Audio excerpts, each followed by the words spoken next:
Meet the editors. നെഞ്ചിടിപ്പേറുന്നോ നിലമ്പൂരിൽ എന്നാണ് ചോദ്യം.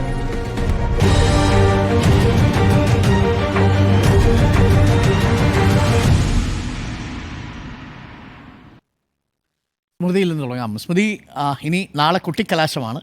24 മണിക്കൂർ മാത്രം ബാക്കി. നാളെ ഈ സമയമാകുമ്പോഴേക്കും നിശബ്ദ പ്രചരണത്തിലേക്ക് കാര്യങ്ങൾ കടക്കും. അപ്പോഴും നെഞ്ചിടിപ്പുണ്ടാവും.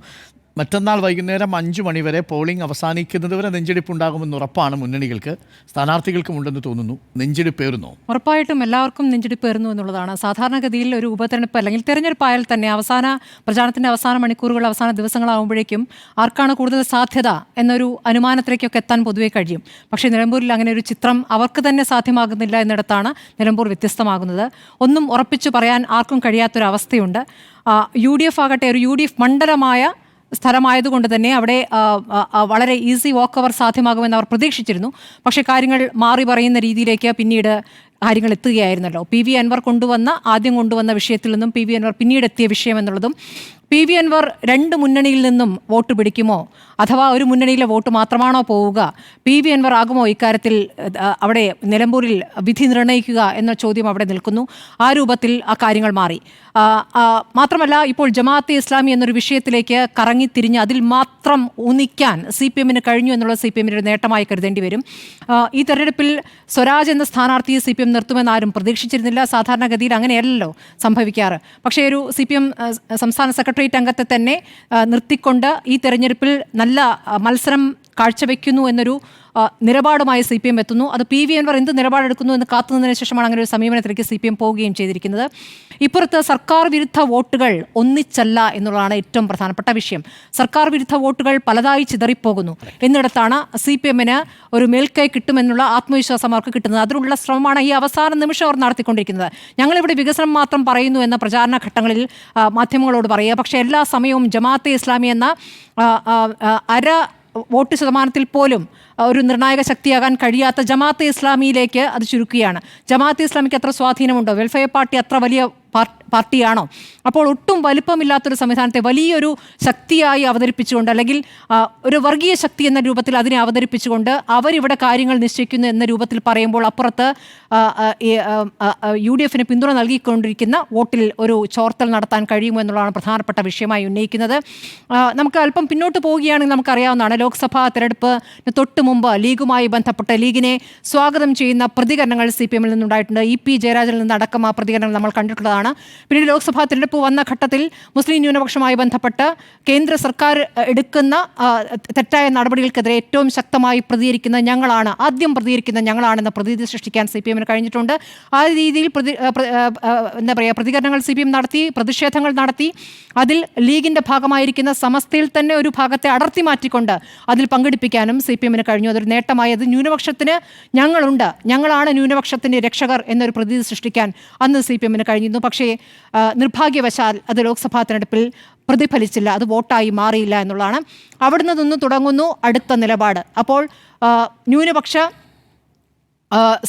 സ്നേഹികൾ എന്നതിൽ നിന്ന് മാറി നഷ്ടപ്പെട്ടു പോയ ഭൂരിപക്ഷ വോട്ട് തിരിച്ചു പിടിക്കുക എന്ന ഉദ്ദേശത്തിലേക്ക് CPM എത്തുന്നു.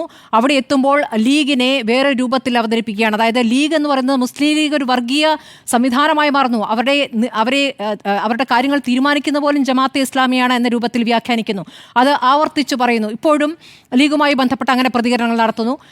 അതിൽ ഭിന്നിപ്പുണ്ടാക്കുക എന്നുള്ളതാണ്. ജമാഅത്തെ ഇസ്ലാമിയെ പൊതുവെ മുസ്ലിം സംഘടനകളൊന്നും അംഗീകരിക്കുന്നില്ല. അപ്പോൾ അംഗീകരിക്കാത്തവരിൽ നിന്നും ഭിന്നിപ്പുണ്ടാക്കി വോട്ട് പിടിക്കുക എന്ന തന്ത്രമാണ് അവിടെ പ്രയോഗിക്കുന്നത്.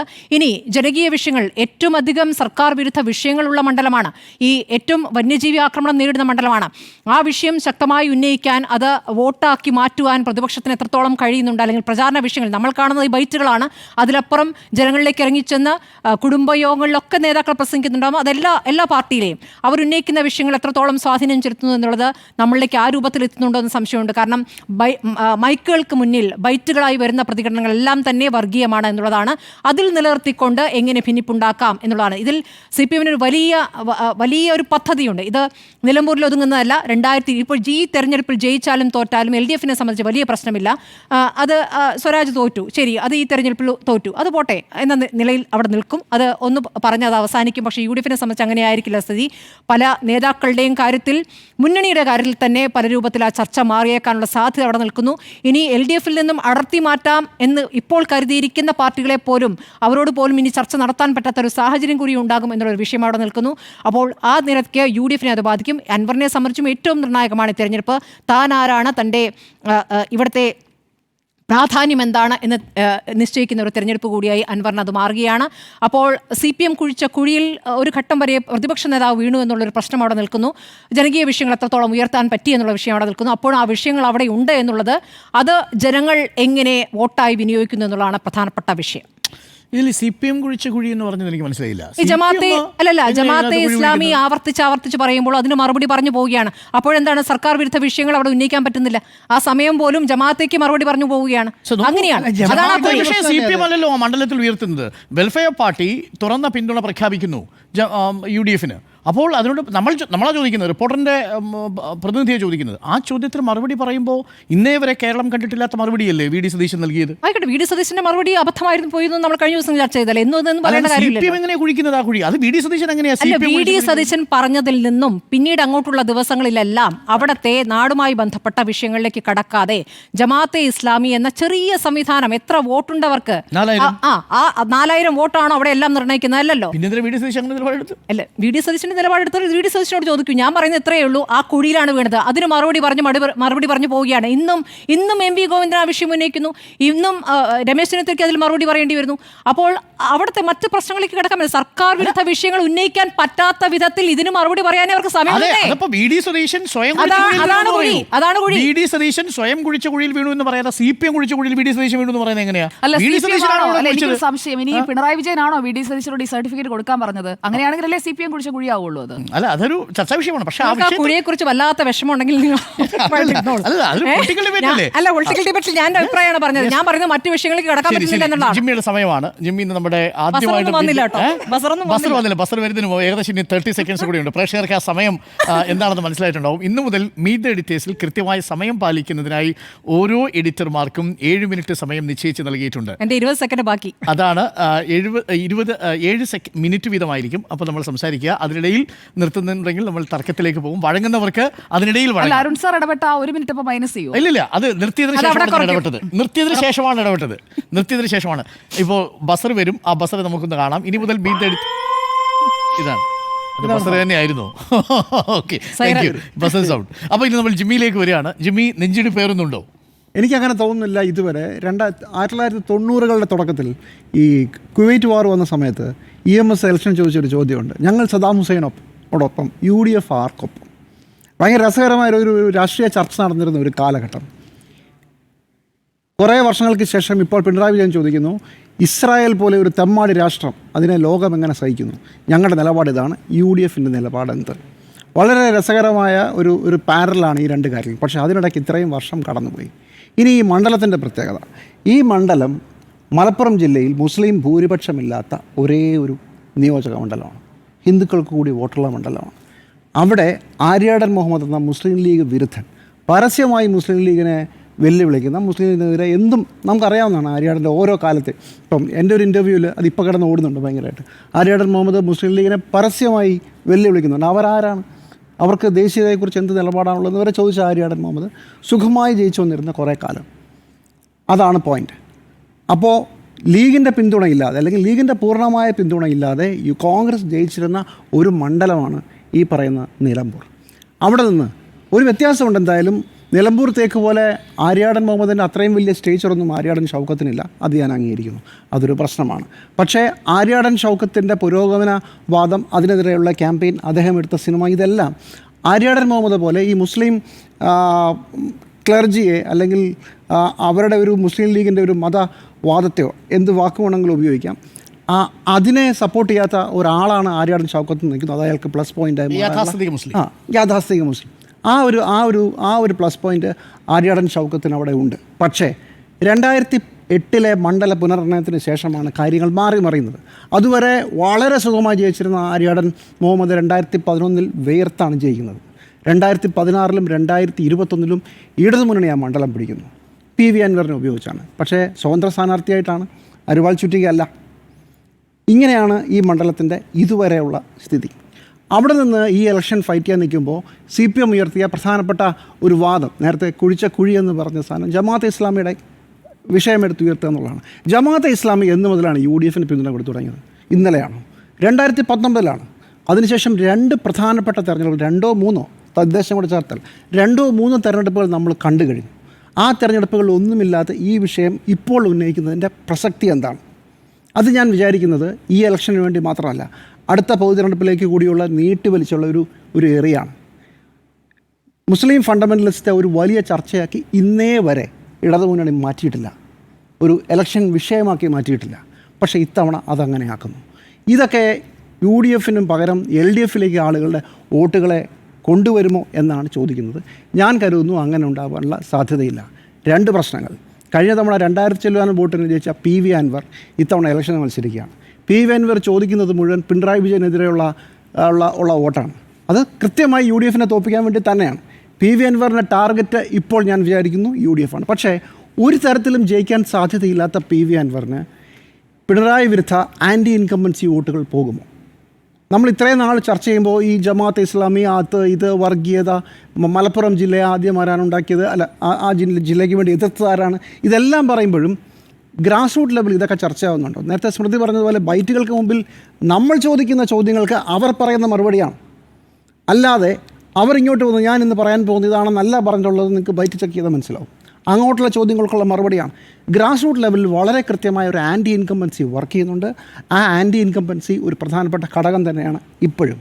കഴിഞ്ഞ തവണത്തെ 2000 ചെല്ലുവാനും വോട്ട് പിടിച്ച PV അൻവർ മറുവശം പോയാലും UDFന് ആര്യാടൻ മുഹമ്മദിൻ്റെ കാലത്തും ആര്യാടൻ ഷൗക്കത്തിൻ്റെ കാലത്തും ലീഗ് അങ്ങനെ കാര്യമായി ഈ മുന്നണി ഈ സ്ഥാനാർത്ഥിയെ സപ്പോർട്ട് ചെയ്തിട്ടില്ല എന്നുള്ളത് നമുക്ക് എല്ലാവർക്കും അറിയാം. പല തവണ ആര്യാടൻ മുഹമ്മദിന് പാരവച്ചിട്ടുണ്ട്, ആര്യാടൻ ഷൗക്കത്തിന് പാരവച്ചിട്ടുണ്ട്. പക്ഷേ ഇത്തവണ മുസ്ലിം ലീഗിന് കോൺഗ്രസിനേക്കാൾ പ്രധാനപ്പെട്ട ഒരു ബാറ്റിലാണത്. അടുത്ത നിയമസഭാ തെരഞ്ഞെടുപ്പിൽ ഭരണം പോവുക എന്നാൽ മുസ്ലിം ലീഗിന് ആലോചിക്കാൻ പോലും പറ്റില്ല. പുതിയ രാഷ്ട്രീയ സാഹചര്യത്തിൽ മുസ്ലിം ലീഗിന് LDFിലേക്ക് പോകാനും പറ്റില്ല. ലീഗാണ് ഇവിടെ ഇലക്ഷൻ ലീഡ് ചെയ്യുന്നത്. ആദ്യമായി കോൺഗ്രസും മുസ്ലിം ലീഗും ഒരുമിച്ച് ഒരു മനസ്സോടെ ഇലക്ഷൻ ഫൈറ്റ് ചെയ്യുന്ന ഒരു സാഹചര്യത്തിൽ തൽക്കാലം നെഞ്ചെടുപ്പ് വേണ്ട, UDF വരും.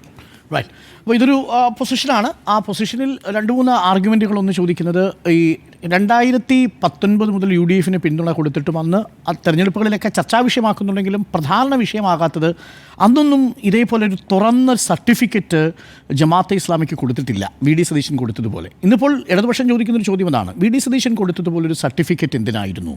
അത് ജമാഅത്തെ ഇസ്ലാമിയെ വെള്ളപൂശാനായിരുന്നില്ലേ എന്നൊരു ചോദ്യം ചോദിക്കുന്നുണ്ട്. കറക്റ്റാണ്. അങ്ങനൊരു ചോദ്യം വന്നതുകൊണ്ടാണ് 2019 2021 പിന്നീട് നിയമസഭാ തെരഞ്ഞെടുപ്പ് ലോക്സഭാ തെരഞ്ഞെടുപ്പിലോ അങ്ങനെ ഒരു ചോദ്യം ഇടതുമുന്നണി ചോദിച്ചിരുന്നോ? ചോദിച്ചിട്ടില്ല. ഇത്തവണയാണ് വിഷയമായത്. എന്നു മുതലാണ് ഇടതുമുന്നണിക്ക് ജമാഅത്തെ ഇസ്ലാമി ഒരു പ്രശ്നമായി തുടങ്ങിയത്? എന്നു മുതലാണ് മുസ്ലിം ഫണ്ടമെൻ്റലിസം ഒരു പ്രശ്നമായി തുടങ്ങിയത്? അത് കഴിഞ്ഞ ലോക്സഭാ തെരഞ്ഞെടുപ്പിന് ശേഷമാണെന്ന് ഞാൻ വിശ്വസിക്കുന്നു. അങ്ങനെ ഒരു ചോദ്യം ചോദിച്ചു, VD സതീശൻ അങ്ങനെ ഉത്തരം പറഞ്ഞു, അതൊരു ചർച്ചയായി. പക്ഷെ ഞാൻ കരുതുന്നത് മുസ്ലിം ലീഗ് ഈ ഇലക്ഷൻ ലീഡ് ചെയ്യുന്ന ഒരു സമയത്ത് ഈ ഒരു വിഷയം ലീഗ് വോട്ടുകളെ, മുസ്ലിം വോട്ടുകളെ ഭിന്നിപ്പിക്കാൻ മാത്രം വളർന്നിട്ടില്ല. അത് നമ്മളുടെ ചാനൽ ചർച്ചകളിലും നമ്മുടെ ചോദ്യങ്ങൾക്ക് ഉത്തരങ്ങൾക്കും ഇടയിൽ നിന്നൊരു ഫൈറ്റായി മാറുകയുള്ളൂ. ഗ്രാസ് റൂട്ട് ലെവലിൽ ഇരിസാലയുടെ ഇന്നത്തെ, അതായത് AP വിഭാഗത്തിൻ്റെ മുഖമാസികയിൽ വന്നിരിക്കുന്ന ലേഖനം, ആ ലേഖനത്തിൽ പറയുന്നത് ജമാഅത്തെ ഇസ്ലാമിയെ പിരിച്ചുവിടണം എന്നുള്ളതാണ്. അവിടെ ഒരു കൺസിഡർ എന്താണ്, അല്ല AP നോക്കൂ, ഈ കോണ്ടെക്സ്റ്റിലാണ് പറഞ്ഞിരിക്കുന്നത്. അപ്പോൾ അത് ആരുടെ വോട്ട് ഭിന്നിപ്പിക്കുമെന്നൊരു ചോദ്യമുണ്ട്. ഞാൻ പറഞ്ഞല്ലോ, ഇപ്പോൾ സമസ്ത ഇന്നേ വരെ ഒരു തെരഞ്ഞെടുപ്പിൽ ഇതുപോലെ ഒരു നിലപാടെടുക്കാനുള്ള സാധ്യതയെക്കുറിച്ച് നമ്മൾ ചർച്ച ചെയ്തിട്ട് പോലുമില്ല. ആദ്യമായിട്ടാണ് വരുന്നത്. CPMൻ്റെ ഭാഗത്ത് നിന്ന്, ഇടതുമുന്നണിയുടെ ഭാഗത്ത് നിന്ന് സമസ്തയെ പിളർത്താനുള്ള ശ്രമങ്ങൾ ഉണ്ടായിരുന്നു കഴിഞ്ഞ വർഷം എന്നുള്ളതൊക്കെ നമുക്കറിയാം. പിന്നെ നടന്നില്ല, ഒരുപാട് കാര്യങ്ങളുണ്ട്. സമസ്ത ആദ്യമായി അങ്ങനൊരു നിലപാടെടുക്കുമോ? എനിക്ക് തോന്നുന്നത് മുസ്ലിം ലീഗിൻ്റെ സ്വാധീനത്തിൽ അത് നടക്കാൻ സാധ്യതയില്ല. ശ്രമങ്ങളൊക്കെ എടുക്കുന്നെങ്കിൽ തന്നെ ഒരു ന്യൂനപക്ഷ വിഭാഗമേ എടുക്കൂ. നേരത്തെ നമ്മുടെ ബൈറ്റിൽ അത് കണ്ടിരുന്നതാണ്. അപ്പം എന്തായാലും നെഞ്ചിടി പേറുന്നില്ല എന്നാണ് ജിമ്മിയുടെ തൽക്കാലം വേണ്ട. ഇനി നാളെ മറ്റന്നാളും 2 ദിവസം കൂടെ ഉണ്ട്, നമുക്ക് നോക്കാം. അപ്പം നെഞ്ചിടി പേറ്റുന്നുണ്ട് എന്നാണ് നമുക്ക് ഫീൽഡിൽ നിന്ന് കിട്ടുന്ന റെസ്പോൺസും കണക്കുകൾ നമ്മളോട് പറയുന്നതും. ഞാൻ ആദ്യം കണക്കിൻ്റെ ഒരു കൗതുകകരമായ കാര്യം പറയാം. നിലമ്പൂർ മണ്ഡലത്തിൻ്റെ ഒരു പ്രത്യേകത, 34 വർഷം ആര്യാടൻ മുഹമ്മദ് വിജയിച്ചതൊഴിച്ചു നിർത്തിയാൽ എപ്പോഴൊക്കെ ഇടതുമുന്നണി വിജയിച്ചിട്ടുണ്ടോ അപ്പോഴെല്ലാം അവിടെ ഒരു പ്രതിഭാസം ഉണ്ടായിട്ടുണ്ട്. അതായത് കളത്തിന് പുറത്തു നിന്നുള്ള പിന്തുണയോടുകൂടിയാണ് എപ്പോഴും അവിടെ LDF സ്ഥാനാർത്ഥി വിജയിച്ചിട്ടുണ്ടെന്നുള്ളത്. ഇപ്പോൾ നമുക്ക് 1965 കഥ എടുക്കാം. 1965 സഖാവ് കുഞ്ഞാലി ആര്യാടൻ മുഹമ്മദിനെ പരാജയപ്പെടുത്തുമ്പോൾ അന്ന് കോൺഗ്രസിനോടൊപ്പം ഇല്ല ലീഗ്. അന്ന് ലീഗ് ആരോടൊപ്പമാണ്? CPM-നോടൊപ്പമാണ് 1965. ലീഗ് പിന്തുണ കൊടുക്കുന്നുണ്ട്. ലീഗ് പിന്തുണ കൊടുക്കുകയല്ല, ലീഗ് അവിടെ മത്സരിക്കുന്നുണ്ട്, പക്ഷേ അത് കോൺഗ്രസിനോടൊപ്പമല്ല. അപ്പോൾ കോൺഗ്രസും ലീഗും വേറിട്ട് നിൽക്കുന്നു 1965. അതിൻ്റെ ആനുകൂല്യം ആർക്കാണ് കിട്ടുന്നത്? CPM-നാണ് കിട്ടുന്നത്. നോക്കൂ, അവിടെ ലീഗ് കോൺഗ്രസിൽ നിന്ന് പിളർന്നപ്പോഴൊക്കെ അഥവാ മാറിയപ്പോഴൊക്കെ വിജയം LDF-ന് വരുന്ന രണ്ട് സാഹചര്യങ്ങളുണ്ട്. ഒന്ന് 1965. അന്ന് അവിടെ സംഭവിച്ചത് എന്താ? 1965 കുഞ്ഞാലിക്ക് കിട്ടിയ വോട്ട് ഭൂരിപക്ഷം എന്ന് പറയുന്നത് 7160 വോട്ടുകളുടെ ഭൂരിപക്ഷമാണ് 1965. അന്ന് മൊത്തം പോൾ ചെയ്ത വോട്ടുകളുടെ 41% കുഞ്ഞാലി പിടിക്കുന്നുണ്ട്. 41 ഉള്ളേ, ഓർമ്മിക്കണം. ആര്യാടൻ മുഹമ്മദ് പിടിക്കുന്ന എത്രയാണെന്നറിയുമോ? ആര്യാടൻ മുഹമ്മദ് 25%, ലീഗ് ഹമീദ് അലി ഷംനാദ് എന്ന് പറയുന്ന സ്ഥാനാർത്ഥി പിടിക്കുന്നത് 20%. രണ്ടും കൂടെ കൂട്ടി നോക്കിയാൽ ഏകദേശം 45% വരും. അതായത് അന്ന് ലീഗും കോൺഗ്രസും ഒരുമിച്ച് നിന്നിരുന്നെങ്കിൽ 1965 തെരഞ്ഞെടുപ്പിൽ തന്നെ കുഞ്ഞാലി പരാജയപ്പെടുമായിരുന്നു. രണ്ടും കൂടി കൂട്ടി നോക്കിയാൽ 45% വരുമായിരുന്നു. അന്ന് പിളർന്നു നിന്നതിൻ്റെ ആനുകൂല്യം കിട്ടിയത് കുഞ്ഞാലിക്കാണ്. 1967 വരിക. 67 പ്രത്യേകത എന്താ? സപ്തകക്ഷി മുന്നണിയാണ്. സപ്തകക്ഷി മുന്നണി വരുന്ന സമയത്ത് അവിടെ ലീഗ് സ്ഥാനാർത്ഥിയെ നിർത്തുന്നില്ല, നേരിട്ടുള്ള മത്സരമാണ് കുഞ്ഞാലിയും ആര്യാടനും തമ്മിൽ. ഇതേ കാര്യം അവിടെ ആവർത്തിച്ചു. ലീഗുകാർ പൂർണ്ണമായിട്ടും വോട്ട് ആർക്ക് കൊടുത്തു? കുഞ്ഞാലിക്ക് കൊടുക്കുന്ന സാഹചര്യം ഉണ്ടായി. കുഞ്ഞാലിയുടെ വോട്ട് വർദ്ധിച്ചു, 62% വർദ്ധിച്ചു. 62% വർദ്ധിക്കുമ്പോൾ ഏകദേശം 24% ഡിഫറൻസ് ഉണ്ടാവുന്നു ആര്യാടൻ മുഹമ്മദുമായി. അപ്പോൾ ഈ രണ്ടു ഘട്ടങ്ങളിലും LDF-നെ പിന്തുണച്ചത് ലീഗിൻ്റെ വോട്ടുകളാണ് എന്നുള്ളത് വ്യക്തമാണ്. അതായത് കളത്തിന് പുറത്തുനിന്നുള്ള വോട്ട് പിടിച്ചാണ് ഇടതുമുന്നണി സ്ഥാനാർത്ഥി വിജയിച്ചത്. ഇനി ഒരു തവണ കൂടി വിജയിച്ചിട്ടുണ്ടല്ലോ PV Anwar വരുന്നതിന് മുമ്പ്. അത് TK ഹംസയാണ് 1982. അപ്പോൾ അതിന് മുൻപ് ഒരു കഥയുണ്ട്. 1970 ഗംഗാധരൻ വിജയിക്കുന്ന കഥ. അന്ന് പ്രേക്ഷകർക്ക് അറിയാവുന്നതുപോലെ ആന്റണി കോൺഗ്രസും ഇന്ദിരാ കോൺഗ്രസും നേരിട്ട് ഏറ്റുമുട്ടുകയാണ്. അന്ന് ഏറ്റുമുട്ടുമ്പോൾ C ഹരിദാസൻ വിജയിക്കുന്നുണ്ട്. പക്ഷേ ഹരിദാസൻ എന്ന് വിജയിക്കുന്നത് ആരുടെ പിന്തുണയോടുകൂടിയാണ്? C ഹരിദാസൻ വിജയിക്കുന്നത് CPM-ന്റെ പിന്തുണയോടുകൂടിയാണ്. അപ്പോൾ കുഞ്ഞാലിയുടെ കാര്യത്തിൽ ലീഗാണ് സഹായിച്ചതെങ്കിൽ അന്ന് ആന്റണി കോൺഗ്രസിൻ്റെ ഹരിദാസ് വിജയിക്കുന്നത് CPM-ന്റെ പിന്തുണയോടുകൂടിയാണ്. അതിനുശേഷം പിന്നീട് 1980 കഥയാണ്. 1980 ആര്യാടൻ മുല്ലപ്പള്ളി രാമചന്ദ്രനെ പരാജയപ്പെടുത്തുന്നുണ്ട്. ആര്യാടൻ അന്ന് വിജയിക്കുന്നതും എങ്ങനെയാണോ ഹരിദാസ് 1980 വിജയിച്ചത് അതുപോലെ CPM-ന്റെ പിന്തുണയോടുകൂടിയാണ് വിജയിക്കുന്നത്. പിന്നീട് നായനാർ മന്ത്രിസഭയിൽ അംഗമാവുന്ന സാഹചര്യം ഉണ്ടാവുന്നു. അപ്പോൾ 1965-ലും 67-ലും K കുഞ്ഞാലിക്ക് മുസ്ലിം ലീഗിൻ്റെ പിന്തുണ കിട്ടുന്നു. 1980 ആദ്യം ഹരിദാസനും പിന്നീട് നമ്മളുടെ ആര്യാടൻ മുഹമ്മദിനും CPM-ന്റെ പിന്തുണ കിട്ടി വിജയിക്കുന്നു. ഇനി 82 വരിക. TK ഹംസയാണ്. അന്ന് TK ഹംസ ആര്യാടൻ മുഹമ്മദിനോട് പരാജയപ്പെട്ട TK ഹംസ കോൺഗ്രസിൽ നിന്ന് വിട്ടാണ് മത്സരിക്കാൻ വരുന്നത്. അന്ന് ആരുടെ പിന്തുണ കിട്ടുന്നു? പിന്തുണ കിട്ടുന്നത് CPM-ന്റെ പിന്തുണയോടുകൂടിയാണ് വിജയിക്കുന്നത്. അപ്പോൾ CPM-ന്റെ ലീഗിൻ്റെ പിന്തുണയില്ലാതെ, കളം വിട്ട് വരുന്നവരുടെ പിന്തുണയില്ലാതെ CPM ആ മണ്ഡലത്തിൽ വിജയിച്ച ചരിത്രമില്ല. അത് പൊളിക്കുന്നത് എപ്പോഴാണ്? അത് പൊളിക്കുന്നത് 2016-ലാണ്. 2016-ലേക്ക് വരുമ്പോൾ പ്രത്യക്ഷത്തിൽ ലീഗിൻ്റെ പിന്തുണയില്ല. പക്ഷേ അവിടെ നേരത്തെ പറഞ്ഞതുപോലെ ആര്യാടൻ്റെ ഫാക്ട് അവിടെ വർക്ക് ചെയ്തു. ലീഗിൽ നിന്ന് കൃത്യമായിട്ട് പാലം വലിച്ചു. അന്ന് ആര്യാടൻ മുഹമ്മദ്, അന്നും ഇന്നും എല്ലാ കാലത്തും ഇന്ദിരാ കോൺഗ്രസിലെ ഒരു വിഭാഗം നേതാക്കൾ ആര്യാടൻ മുഹമ്മദിന് ഉള്ളിൽ തന്നെ ഒരു പടയൊരുക്കം നടത്തുന്നുണ്ട്. അവരുടെ വോട്ടും കൂടി പൂൾ ചെയ്ത് ആര്യാടൻ വിരുദ്ധ വോട്ടുകൾ 2016 PV Anwar കിട്ടുന്നു. അപ്പോൾ ലീഗിന് എങ്ങനെയാണോ 1965 കൊടുത്തത്, CPM എങ്ങനെയാണോ ഹരിദാസിന് കൊടുത്തത്, ആര്യാടൻ മുഹമ്മദിന് കൊടുത്തത് പിന്തുണ, TK ഹംസയ്ക്ക് കൊടുത്തത് പിന്തുണ, സമാനമായതുപോലെ ആര്യാടൻ വിരുദ്ധ ലീഗ് വോട്ടുകൾ PV Anwar കിട്ടുന്നുണ്ട്. കോൺഗ്രസ് വോട്ടും കിട്ടുന്നുണ്ട്. ഇതിൻ്റെ പിൻബലത്തിലാണ് 2016-ലും 2021-ലും PV Anwar വിജയിച്ച് കയറുന്ന സാഹചര്യം ഉണ്ടാകുന്നത്. ആ PV Anwar നിസ്സാരക്കാരനല്ല. കാരണം PV Anwar ഒറ്റയ്ക്ക് മത്സരിച്ചപ്പോൾ സ്വതന്ത്രനായി മത്സരിക്കുന്ന 3 പ്രധാനപ്പെട്ട തിരഞ്ഞെടുപ്പുകളിലും PV Anwar വളരെ ശ്രദ്ധേയമായ ചലനമുണ്ടാക്കിയിട്ടുണ്ട്. ഇപ്പോൾ നോക്കൂ, 2011 ഏറനാട് മത്സരിക്കുന്നു. 47,432 വോട്ടാണ് സ്വന്തമായിട്ട് നേടുന്നത്. അന്ന് CPM-ന്റെ പരോക്ഷ പിന്തുണയുണ്ട്. പക്ഷേ നിലമ്പൂരിലുള്ളതുപോലെയുള്ള എഫക്റ്റ് ഉണ്ടായില്ല. അവിടെ PK ബഷീറാണ് വിജയിച്ച് കയറുന്നത്. 2014 വയനാട് ലോക്സഭാ മണ്ഡലത്തിൽ മത്സരിക്കുന്നു. വയനാട് ലോക്സഭാ മണ്ഡലത്തിൽ അദ്ദേഹത്തിന് 37,123 വോട്ട് സമാഹരിക്കാനേ കഴിയുന്നുള്ളൂ. പൊന്നാനിയിൽ വരുന്ന സമയത്ത് അത് 3,22,000 വോട്ടായിട്ട് 2019 കൂടുന്നുണ്ട്. എന്ന് പറഞ്ഞാൽ PV Anwar ഒരു ചെറിയ മീനല്ല. PV Anwarന് പോൾ സ്ട്രാറ്റജി നന്നായിട്ട് അറിയാവുന്നയാളാണ്. പോൾ മാനേജ്മെൻറ്റ് നന്നായിട്ട് അറിയാം. പക്ഷേ ഇവിടെയാണ് പ്രശ്നം കിടക്കുന്നത്. ഇവിടെ PV Anwar നേരത്തെ സ്മൃതി പറഞ്ഞതുപോലെ ഭരണവിരുദ്ധ വോട്ടുകൾ ഭിന്നിപ്പിക്കുന്നത് എത്രത്തോളമാണ് എന്നതിനെ ആശ്രയിച്ചിരിക്കും യഥാർത്ഥത്തിലുള്ള LDF സ്ഥാനാർത്ഥിയുടെ വിജയം എന്ന് പറയുന്നത്. അതായത് എങ്ങനെയാണോ കുഞ്ഞാലിക്ക് ലീഗ് അനുകൂലമായത് അതുപോലെ 1965 ലീഗ് എന്തു ചെയ്തോ അതുപോലെ PV Anwarന്റെ വോട്ടുകൾ സർക്കാരിനെതിരായിട്ടുള്ള ഭരണവിരുദ്ധ വോട്ടുകൾ ഭിന്നിപ്പിക്കുകയാണെങ്കിൽ അതൊരു 10% മുകളിലേക്ക് 15% മുകളിലേക്ക് പോയാൽ പോലും, ഉദാഹരണത്തിന് ഏകദേശം 1,60,000 വോട്ടുകളൊക്കെയാണ് പോൾ ചെയ്യപ്പെടുന്നത് എന്നുണ്ടെങ്കിൽ ഞാൻ മനസ്സിലാക്കുന്ന ഒരുപക്ഷെ 15,000 വോട്ടോ 16,000 വോട്ടോ 17,000 വോട്ടോ ഒക്കെ പിടിക്കുകയാണെങ്കിൽ അത് 1965 സമാനമായ ഒരു പ്രതിഭാസമുണ്ടാക്കും. കാര്യം CPM അനുഭാവ വോട്ടുകളും CPM കേഡർ വോട്ടുകളും 90% സ്വരാജിന് അനുകൂലമായിട്ട് പോൾ ചെയ്യപ്പെടും. മറുഭാഗത്തു നിന്ന് വരുന്ന വോട്ടുകൾ, സർക്കാർ വിരുദ്ധ വോട്ടുകൾ ഭിന്നിച്ച് ഒരു 15,000 വോട്ടിന് മുകളിലേക്ക് PV എൻവർ പോയാൽ അത് ആര്യാടൻ ഷൗക്കത്തിനെ സംബന്ധിച്ച് അത് ഒരു വാട്ടർലൂവായി മാറും എന്ന കാര്യത്തിൽ സംശയമില്ല. അത് കോൺഗ്രസിൽ നിന്ന് വോട്ട് കിട്ടും, ലീഗിൽ നിന്ന് വോട്ട് കിട്ടും, AP വിഭാഗത്തിൽ നിന്ന് വോട്ട് കിട്ടും. അതുകൊണ്ടാണ് ഞാൻ റിസാലയുടെ കാര്യം പറഞ്ഞത്. റിസാല തന്നെ അങ്ങനെ ഒരു ഓപ്പൺ സ്റ്റേറ്റ്മെൻറ്റുമായി വരുമ്പോൾ എല്ലാ വോട്ടും LDF കൊടുക്കണം നിർബന്ധമില്ല. ആ വോട്ടുകൾ ഭരണവിരുദ്ധ വികാരമുണ്ടെങ്കിൽ തീർച്ചയായിട്ടും PV എൻവറിന് പോകാനുള്ള സാധ്യതയുണ്ട്. അതാണ് നിലവിലിരിക്കുന്ന സാഹചര്യം എന്ന് പറയുന്നത്. ഇതാണ് ഒരു പ്രധാനപ്പെട്ട ഫാക്ടർ. അതായത് ഈ PV എൻവറിന് ഇപ്പോൾ ഈ 9 കൊല്ലവും CPM-നൊപ്പമാണല്ലോ നിന്നിരുന്നത്, അദ്ദേഹം സ്വതന്ത്രനായി ജയിച്ചതാണെങ്കിലും. അപ്പോൾ അദ്ദേഹത്തിന് ഈ 9 കൊല്ലവും ഇടപഴകിയിരുന്നത് സഖാക്കളുമായിട്ടാണ്, CPM പ്രവർത്തകരുമായിട്ടാണ്. അപ്പോൾ അതിൽ നിന്നും ഈ പറഞ്ഞ ഒരാളെ പോലും അടർത്തി മാറ്റാൻ കഴിഞ്ഞില്ല. ശരിയാണ്, പാർട്ടിയിലേക്ക് അടർത്തി മാറ്റാൻ കഴിഞ്ഞില്ല. പക്ഷേ വികാരം അതാവുകയും അത് പുറത്തേക്ക് കാണിക്കാൻ പറ്റാതിരിക്കുകയും വോട്ടെടുപ്പിൽ അത് പ്രതിഫലിക്കുകയും ഒക്കെ സാഹചര്യമുണ്ട്. അത് ഞാൻ പറഞ്ഞു, ഒരു 15% മുകളിൽ ഇപ്പോൾ ഒരു 10,000 വോട്ട് പിടിച്ചാൽ ഞാൻ ഇപ്പോഴും കരുതുന്നു, അത് തുടക്കത്തിൽ പറഞ്ഞ എൻ്റെ ആർഗ്യുമെന്റ് തന്നെയാണ്, അത് CPM അനുഭാവ വോട്ടുകൾ 1981 PV എൻവറിന് പോൾ ചെയ്യപ്പെട്ട വോട്ടുകളിൽ നിന്ന് മാറ്റമുണ്ടാവും. അതാണ് CPM ക്യാമ്പിലെ ചങ്കെടുപ്പ് എന്ന് പറയുന്നത്. പക്ഷേ അത് 15,000 മുകളിലേക്ക് പോകുമ്പോൾ സ്വാഭാവികമായും അതിൻ്റെ ബ്ലീഡിംഗ് വരാൻ പോകുന്നത് UDF കൂടെ ആയിരിക്കും എന്നുള്ളതാണ് അടിസ്ഥാനമായിട്ടുള്ള കണക്ക് എന്ന് പറയുന്നത്. ഒരു കാര്യം കൂടി പറയാം, ഇപ്പോൾ ആ മണ്ഡലത്തിൽ സംഭവിച്ചുകൊണ്ടിരിക്കുന്നതിന് ഞാനിട്ട പേര് റിലേഷൻഷിപ്പ് അനാർക്കി എന്നാണ്. സാധാരണ പ്രണയത്തിൻ്റെ കാര്യത്തിൽ അത് സംഭവിക്കാറുണ്ട്. എന്ന് പറഞ്ഞു കഴിഞ്ഞാൽ റിലേഷൻഷിപ്പ് അനാർക്കി എന്ന് പറഞ്ഞാൽ ആരുമായിട്ടും കൂട്ടുകൂടാം, മറ്റ് തത്വ ദീക്ഷയൊന്നുമില്ല, കമ്മിറ്റ്മെൻറ്റുകളൊന്നുമില്ല എന്നുള്ളതാണ്. വെൽഫെയർ പാർട്ടിയുമായി UDF ഇപ്പോൾ കൂടിയിരിക്കുന്നതിൻ്റെ പേര് റിലേഷൻഷിപ്പ് അനാർക്കി എന്നാണ്. അതിൻ്റെ ഫലം എങ്ങനെ വരും എന്നുള്ളത് ഇനി കണ്ടു തന്നെ. അവസാന ലാപ്പിൽ നിലമ്പൂരിൽ ശക്തമായ രീതിയിൽ തീവാർന്ന പോരാട്ടമാണ് ഇപ്പോൾ നടക്കുന്നതെങ്കിൽ പറയാം. കാരണം ഈ PV അൻവർ കോരിയിട്ട തീയിൽ സത്യം പറഞ്ഞാൽ 2 മുന്നണിയിൽ പരക്കം പായുന്നതാണ് അവിടെ കാണുന്നത്. നിലമ്പൂരിൽ സത്യം പറഞ്ഞാൽ നടക്കുന്നത് അതാണ്. സതീശൻ നേരത്തെ പറഞ്ഞതുപോലെ തന്നെ കുഴിച്ച കുഴിയിൽ ഈ ജമാഅത്തെ ഇസ്ലാമിയും വെൽഫെയർ പാർട്ടീനെയൊക്കെ കൊണ്ടിട്ടിട്ട് അതിൻ്റെ അകത്ത് നിന്ന് കര കയറാൻ നോക്കിയിട്ട് നടക്കുന്നില്ല. രാഹുൽ ഗാന്ധി അല്ല, പ്രിയങ്ക ഗാന്ധി അത് വടവിട്ട് കൊടുത്തിട്ട് പോലും കയറുന്നില്ല എന്നുള്ളതാണ് അവസ്ഥ. അപ്പോൾ നിലമ്പൂരിനെ സംബന്ധിച്ചിടത്തോളം ചിന്തിക്കാൻ പറ്റാത്തതിലേക്ക് അപ്പുറത്തേക്കാണ് മുന്നണികളുടെ പ്രവർത്തനം, വലിയ രീതിയിൽ ശക്തമായ പ്രവർത്തനം. ഞാൻ പറയുന്നത് മുഖ്യമന്ത്രി ആ മണ്ഡലത്തിൽ 3 ദിവസമാണ് പ്രവർത്തിച്ചത്.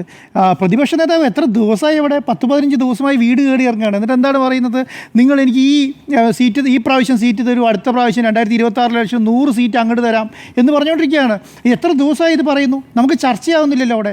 ഇന്നലെ അൻവർ കാണിച്ച റോഡ് ഷോ ഉണ്ടല്ലോ, അൻവർ മാസ് എൻട്രിയാണ് അൻവർ കാണിച്ചത്. ആരും അത്രയും പ്രതീക്ഷിച്ചിട്ടില്ല. കാരണം നിലമ്പൂർ തുടങ്ങി വഴിക്കടവ് വരെയുള്ള പ്രദേശങ്ങളെ മുഴുവൻ റോഡ് സൈഡിൽ ആളിറങ്ങി നിന്ന് കാണാൻ പാകത്തിൽ വലിപ്പത്തിൽ ഒരു റോഡ് ഷോ നടത്താൻ അൻവറിന് കഴിഞ്ഞു എന്നുള്ളതാണ്. ആരാണ് നടത്തുന്നത്? ഒരു സ്വതന്ത്ര സ്ഥാനാർത്ഥിയാണ്. അപ്പം എന്തുകൊണ്ടാണ് ഇപ്പം അവിടുത്തെ കോൺഗ്രസ് നേതാക്കന്മാർ പറയുന്നത് വലിയ മാർജിനോട് ജയിക്കേണ്ടിയിരുന്ന ഒരു മണ്ഡലം ചുരുങ്ങിയ മാർജിനിൽ ജയിക്കുന്ന അവസ്ഥയിൽ കൊണ്ട് VD സതീശൻ എത്തിച്ചു എന്നുള്ളതാണ് പറയുന്നത്. കഷ്ടിച്ച് കടന്നുകൂടുന്ന അവസ്ഥയിലേക്ക് എത്തിച്ചു എന്നാണ് പറയുന്നത്. കാരണം അൻവറിനെ കൂട്ടി നിർത്തിയിരുന്നെങ്കിൽ നേരത്തെ നിങ്ങൾ പറഞ്ഞതുപോലെ തന്നെ ഈ പറഞ്ഞ ഭരണവിരുദ്ധ വികാരത്തിൻ്റെ വോട്ടുകൾ മുഴുവൻ ഒരു മുന്നണിയിലേക്ക് വരികയും ഈസിയായി ജയിച്ചു പോവുകയും ചെയ്യാമായിരുന്നുള്ളതാണ്.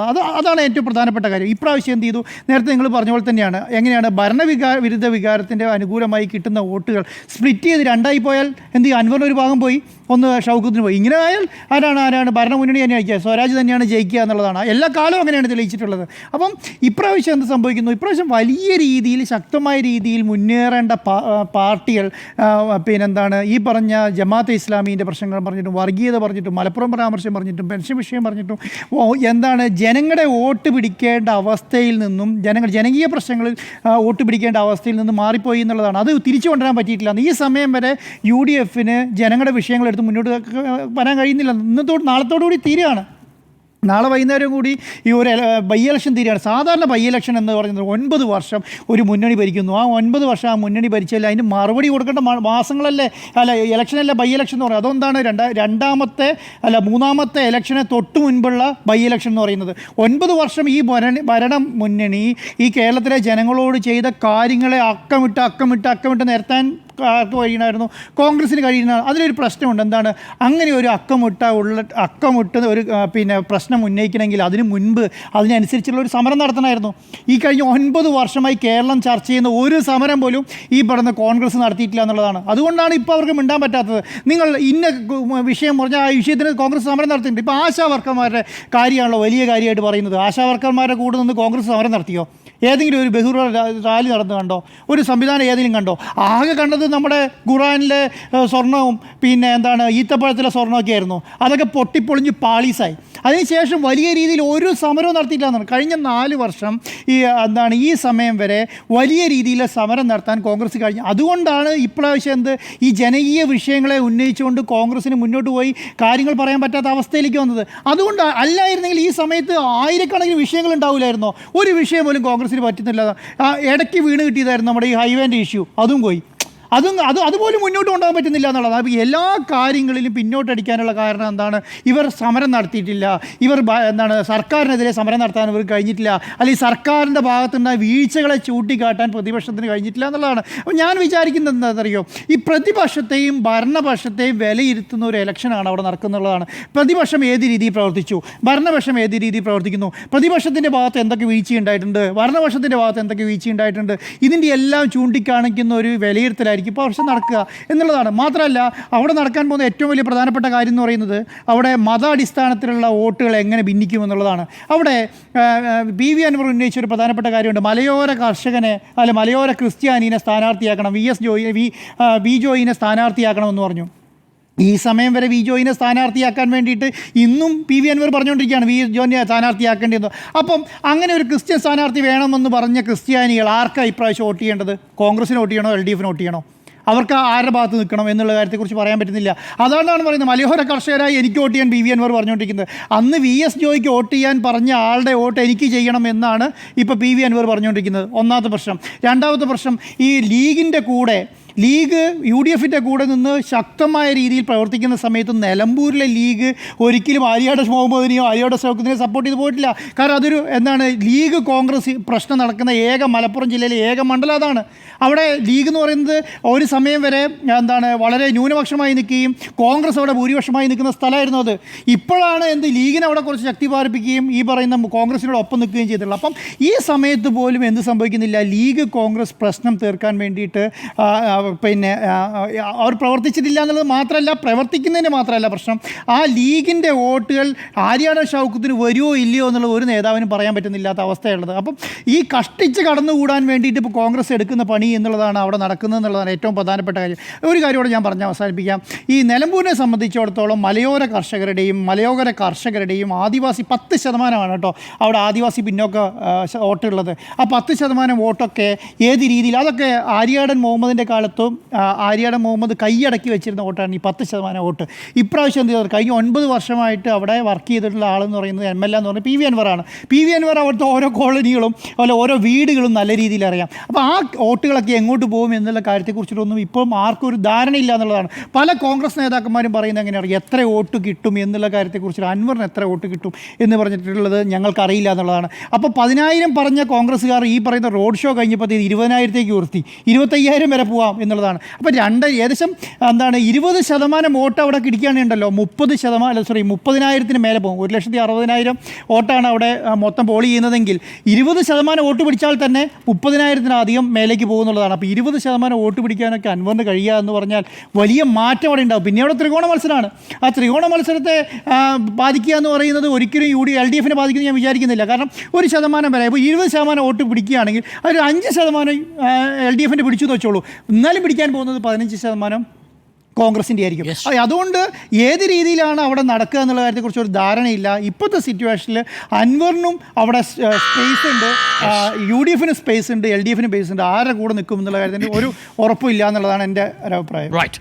സുജയ, എല്ലാവരും സ്കോപ്പിനെ കുറിച്ചൊക്കെ പറഞ്ഞാലും അവിടെ 2 മുന്നണികൾക്കിടയിൽ വലിയ പോരാട്ടത്തിലേക്ക് പോവുകയും PV അൻവർ ഒരു വിജയത്തിനപ്പുറം ഒരു സ്പോയിലറായി മാറുകയും ചെയ്യുന്ന ഒരു സാഹചര്യം. അസദുദ്ദീൻ ഒവൈസി എന്താണോ ദേശീയ രാഷ്ട്രീയത്തിൽ എടുക്കുന്ന റോൾ, ആ ഒരു റോൾ പ്ലേയിലേക്ക് PV അൻവർ നിലമ്പൂരിൽ എത്തുമോ എന്നതാണ് ഈ അവസാനം കുട്ടിക്കലാശത്തിലേക്ക് എത്തുന്ന വേളയിൽ നമ്മൾ നോക്കിക്കാണേണ്ടത്. കാരണം VD സതീശൻ ഈ ജമാഅത്തെ ഇസ്ലാമിയുടെ പിന്തുണ സ്വീകരിക്കുന്നതിനെ കുറിച്ച് പറയുന്നതോ അല്ലെങ്കിൽ അവരുടെ വോട്ട് തേടുന്നതിനെ കുറിച്ച് പറയുന്നതോ ഒന്നും ഒരു വിഷയമേ അല്ല. നേരത്തെ ജിമ്മി ജെയിംസ് ഒക്കെ ചൂണ്ടിക്കാണിച്ചതുപോലെ 2019 മുതൽ UDFന്റെ ഭാഗമാണ്. പക്ഷേ ആദ്യമായി, അതായത് 2014 ഉമ്മൻചാണ്ടി സർക്കാർ ഹൈക്കോടതിയിൽ സത്യവാങ്മൂലം കൊടുത്തതാണ് ഇതൊരു മതരാഷ്ട്രവാദികളായ സംഘടനയാണ് എന്ന്. 2014 ഉമ്മൻചാണ്ടി സർക്കാർ സത്യവാങ്മൂലം കൊടുത്ത സംഘടനയ്ക്കാണ് വി ഡി സതീശൻ ഒരു സർട്ടിഫിക്കറ്റ് കൊടുക്കുന്നത്. അത് കോൺഗ്രസിന്റെ പ്രഖ്യാപിത നിലപാടിൽ നിന്നുള്ള മാറ്റമാണ്. ആ മാറ്റത്തിൽ, ആ സർട്ടിഫിക്കറ്റിൽ ഇന്നും പ്രതികരണത്തിൽ എടുത്തു ചോദിക്കുന്നുണ്ട്. രമേശ് ചെന്നിത്തല എന്ന് പറയുന്ന വാചകം വളരെ കൃത്യമാണ്. PK കുഞ്ഞാലിക്കുട്ടി പറയുന്ന വാചകം വളരെ കൃത്യമാണ്. ഇന്ന് രമേശ് ചെന്നിത്തലയോട് ചോദിച്ചപ്പോൾ രമേശ് ചെന്നിത്തല പറഞ്ഞത് കൃത്യമായി ഒറ്റ വരിയാണ്: ജമാഅത്തെ ഇസ്ലാമിക്ക് സർട്ടിഫിക്കറ്റ് കൊടുക്കാൻ ഞാനില്ല.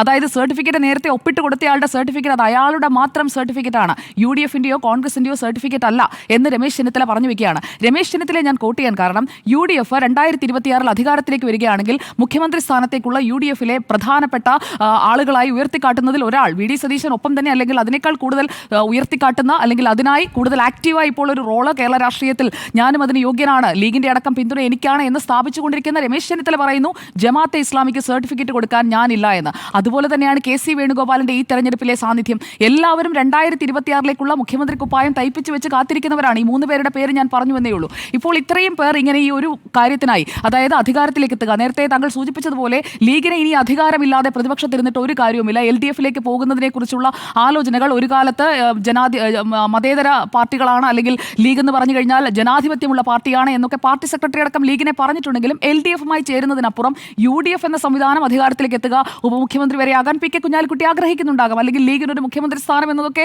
ഒരു നടക്കാത്ത സ്വപ്നമാണെങ്കിലും അതും അവർ ആഗ്രഹിക്കുന്നുണ്ടാകാം. എന്തായാലും ഈ തെരഞ്ഞെടുപ്പിൽ ലീഗ് ഒരു കൃത്യമായ റോൾ പ്ലേ ചെയ്യുന്നുണ്ട് എന്നത് തന്നെയാണ് ഇന്ന് ഇതുവരെയുള്ള തെരഞ്ഞെടുപ്പ് ക്യാമ്പയിനിൽ നിന്ന് ഇപ്പോൾ ഏറ്റവും ഒടുവിൽ UDYFന്റെ നേതൃത്വത്തിൽ, അതായത് മുസ്ലിം യൂത്ത് ലീഗിന്റെയും യൂത്ത് കോൺഗ്രസിന്റെയും ഒക്കെ നേതൃത്വത്തിലുള്ള പ്രചാരണ പരിപാടിയാണ് നിലമ്പൂരിൽ വലിയ ആഘോഷത്തോടുകൂടി നമ്മളിപ്പോൾ സംസാരിക്കുന്ന വേളയിൽ ഏകദേശം പൂർത്തിയായിരിക്കുന്നത്. അതിലടക്കം അവരെടുക്കുന്ന ഒരു ആക്റ്റീവ് റോൾ, അതായത് PV അൻവറിലേക്ക് ലീഗിന്റെ അണികളിൽ കുറെ പേരുടെ വോട്ട് പോകുമെന്നുള്ള ഒരു ആശങ്ക അവിടെ നിലനിൽക്കുന്നുണ്ട്. അതൊരു വസ്തുതയാണ്.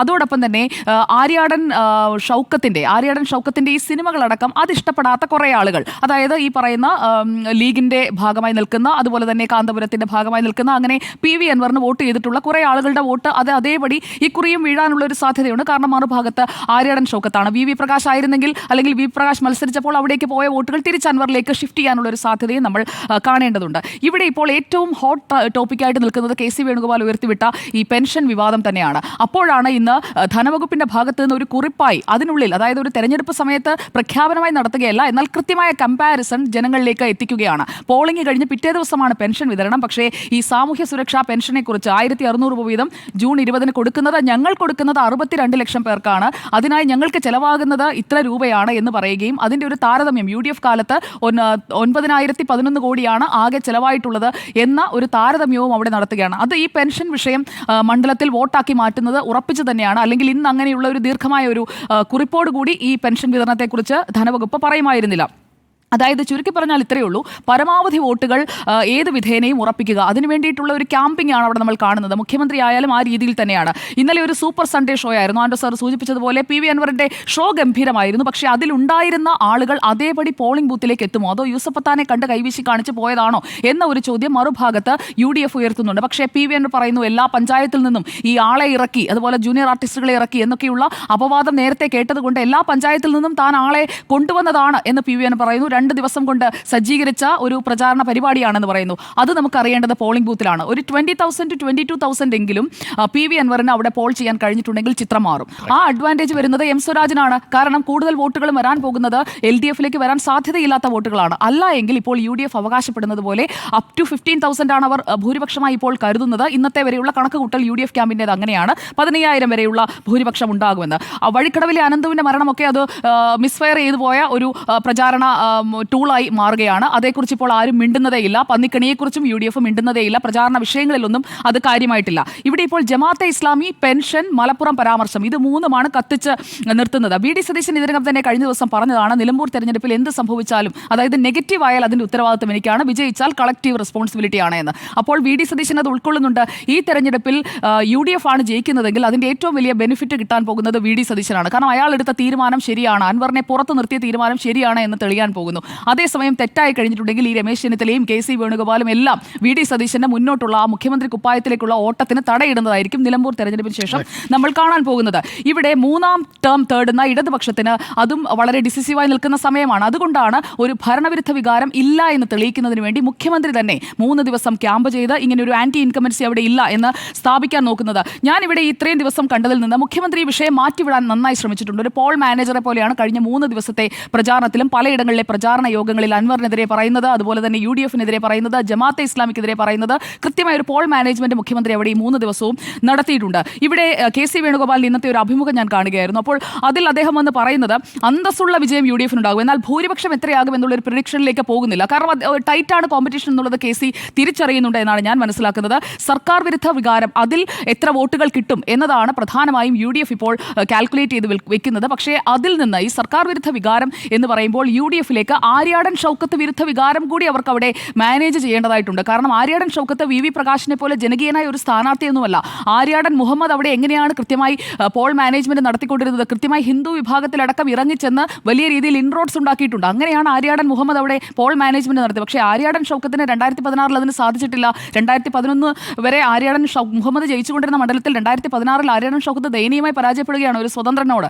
അതിനുശേഷം VV പ്രകാശ് വരുമ്പോൾ ജയത്തിലേക്ക് അടുത്തുവെന്ന തോന്നലുണ്ടാക്കുന്നു. എന്നാൽ കൃത്യമായി വോട്ടുകൾ അൻവർ സ്വയം കുറെ പോക്കറ്റുകളിൽ നിന്ന് കൊണ്ടുവരുന്നു, അങ്ങനെ വിജയിക്കുന്നു. എന്തായാലും ഇവിടെ ഇപ്പോൾ ജമാഅത്തെ ഇസ്ലാമി പിരിച്ചുവിടണം എന്നൊക്കെ കാന്തപുരം വിഭാഗം ഈ റിസാലയിൽ പറയുന്ന കാര്യങ്ങൾ, അസ്തിത്വം നഷ്ടപ്പെട്ട ഒരു സംഘടനയായി ജമാഅത്തെ ഇസ്ലാമി മാറുന്ന സാഹചര്യത്തെക്കുറിച്ചൊക്കെ പറയുന്നത്, ജമാഅത്തെ ഇസ്ലാമി ഞാൻ കരുതുന്നത് 4000 വോട്ടെന്നുള്ളതല്ല, ഒരു മതരാഷ്ട്രവാദിയായ സംഘടനയോട് കാണിച്ച അടുപ്പവും ആ സർട്ടിഫിക്കറ്റ് കൊടുക്കലും അത് വലിയ രീതിയിൽ UDF-ന് തിരിച്ചടിയാകും. കുറെ വോട്ടുകളെങ്കിലും ആ രീതിയിൽ പോകുമെന്നതാണ് ഈ വിഷയത്തിലെ എൻ്റെ ടേക്ക്. ഓക്കെ.